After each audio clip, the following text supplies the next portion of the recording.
We have airmail from God. For today's verse-by-verse reading from God's letter, here is your host, Ted Gray. Well, thank you, sir. And Martin Luther said, God made something out of nothing, and unless a man thinks that he is nothing, God can make nothing out of him. I agree with this, and I believe Jude believes in this.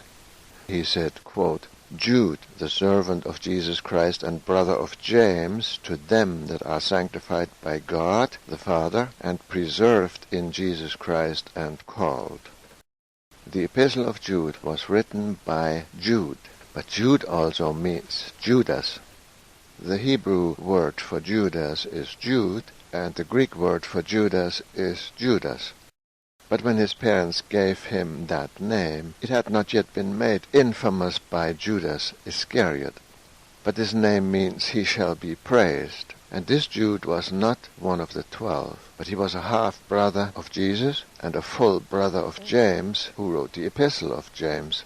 We can read in Matthew 13, Jesus was teaching in the synagogue, and the Jews were saying, Is this not the carpenter's son?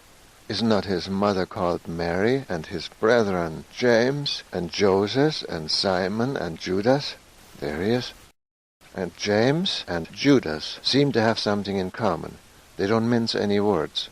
The Epistle of James was the first New Testament document written, but this letter called Jude was the 21st letter of these 27 New Testament books written.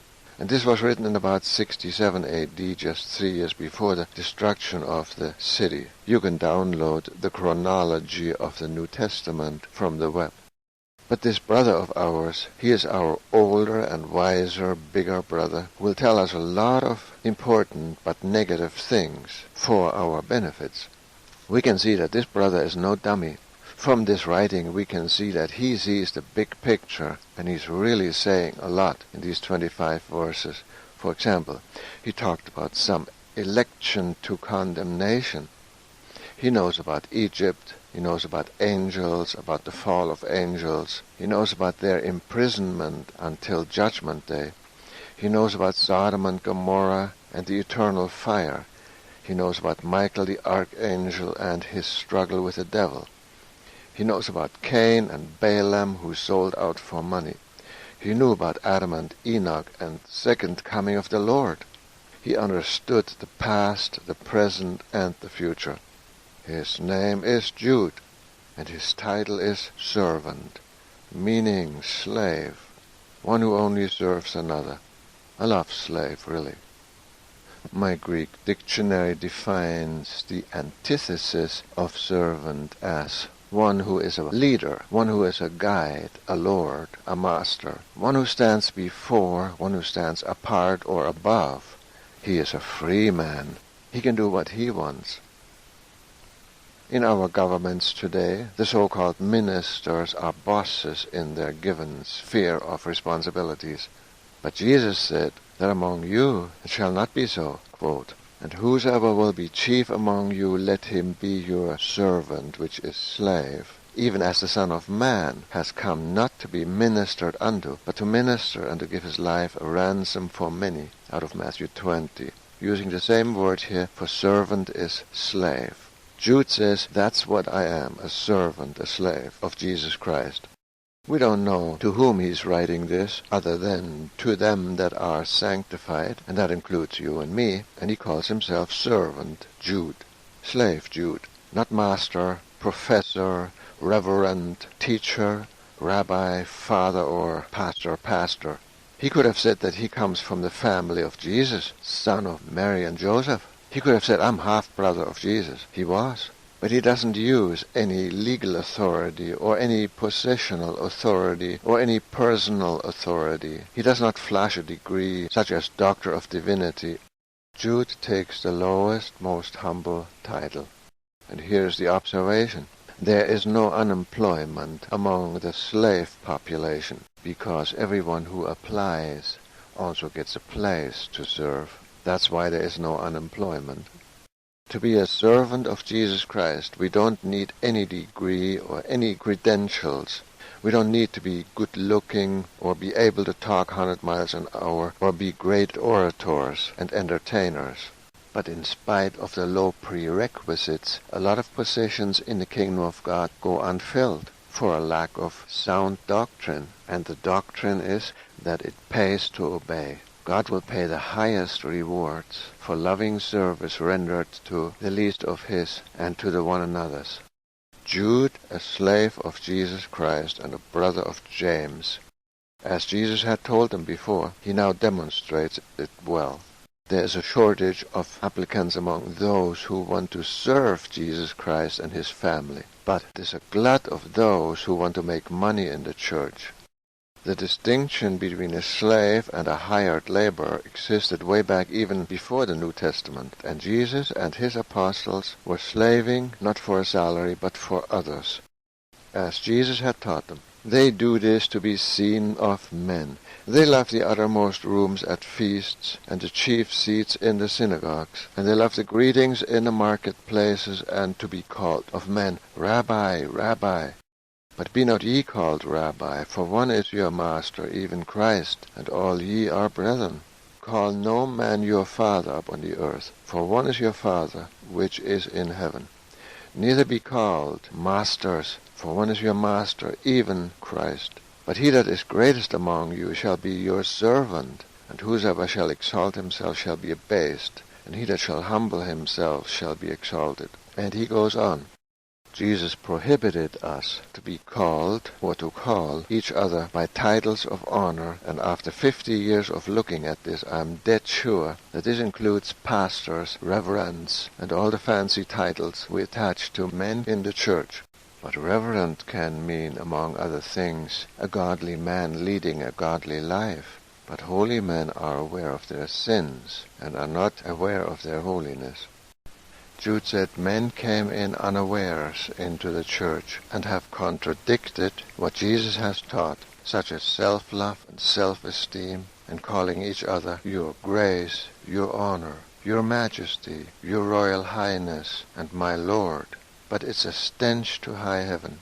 To steal titles like that and attach them to worms like us who are living on death row is deceived, and the church has swallowed it hook, line, and sinker. He said we are brothers. Brother means coming from the same womb, and within one family there is no such distinction as I am the reverend and you are not. We are not to be into upsmanship who is the greatest, like rabbi or father or master, author and lecturer. Those are exalted titles of honor. Today we have the same problem. We just invented new loopholes to feed our egos. We use titles such as Doctor of Theology, Expert, Specialist, Counselor with a PhD, Pastor or Reverend, Senior Pastor. I believe it's a clear violation to call anyone pastor today. Paul says by now you should be teachers. He wants the division torn down. Those who teach can teach, but they shouldn't be called teachers. And those who shepherd are pastors in practice, but they shouldn't be called pastors. That's the difference. We can practice our gifts, but we shouldn't tolerate for men to put titles on us, honorable titles, because the honor belongs to Jesus only. He is the only one that gave all the gifts, and he's the only one that died for us. And he's the only one that wrote this Bible. It's simply against what Jesus taught us. He said, you are brothers, and we should call each other by first name and brother, and think of one another as equals. Now those gifted men who lovingly labor within the church, as first-century servants did, they should be loved and appreciated, but not rewarded with anything that fosters a prideful heart.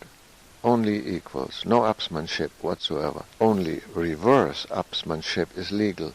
Being a servant, ministering, going lower, humbling ourselves, lowering ourselves, laying down our lives, sowing our lives like a seed, so that it dies and brings forth much fruit. I hope in your church it's different, but many of today's ministers are operating like a worldly corporation. This should not be so. They lord over their businesses, which are corporations. They can't live without their cash-hungry corporations. Jude wasn't on a salary. He says he is serving Jesus Christ. What happened to the purity of the common salvation? Someone said, when the church came to Jerusalem, it became a religion. When the church came to Greece, it became a philosophy. When the church came to Rome, it became an empire. When the church came to America, it became a business. Jude, a servant of Jesus Christ and brother of James. This also proves that Mary had other children besides Jesus. Then Jude tells them that they are sanctified, preserved, called, and loved. They, or all Christians, are set apart for God.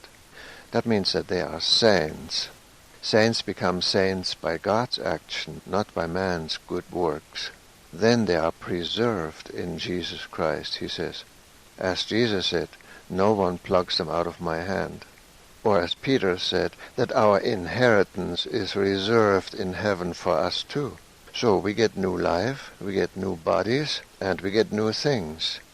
Then Jude says, watch out, there is a war going on. In verse 3, Beloved, when I gave all diligence to write unto you of the common salvation, it was needful for me to write unto you and exhort you that you should earnestly contend for the faith which was once delivered unto the saints. I dare to say what we do out of imperfect or natural or selfish motives, we had our reward in this life. On Judgment Day, God will only reward service, not passive attitudes or being hearers only, or what we sell to each other in the Christian industry. His Lord said unto him, Well done, you good and faithful servant. The apostles referred to themselves as servants. Paul a servant, Paul a slave of Jesus Christ, called to be an apostle, Romans 1. Or Paul said, For he that is called in the Lord, being a servant, is the Lord's freeman. Paul said, He that is called being free is Christ's servant. Ye are bought with a price, be not ye the servants of men. Out of 1 Corinthians 7. In other words, we owe service to the Lord, not to this world or to ourselves. Christians are to serve God. But many today who call themselves ministers, in their mode of operation, they better fit the antithesis of a minister. They are not obedient slaves to Jesus Christ, but they are leaders, guides, lords, masters. They stand before, or they rank before. They are heads or masters. They are freemen and rulers. Well, have a nice Judgment Day, mister, if that describes you, the free man who can teach what he wants. He can teach uplifting sermonettes, psychology, flattery, prosperity doctrine, another gospel, another doctrine, and another Jesus. On the other hand, you will have a nice Judgment Day if you take orders from Jesus, who wants his church to be strong in the doctrines of the faith, as Paul said, that thou mightest charge some that they teach no other doctrine. And Paul said, If thou put the brethren in remembrance of these things, thou shalt be a good minister of Jesus Christ, nourished up in the words of faith and of good doctrine. And he said, Till I come, give attendance to reading, to exhortation, to doctrine. And Paul said, Holding fast the faithful word as he hath been taught, that he may be able by sound doctrine both to exhort and to convince the gainsayers. And he said, In all things showing thyself a pattern of good works, in doctrine showing uncorruptness, gravity, and sincerity.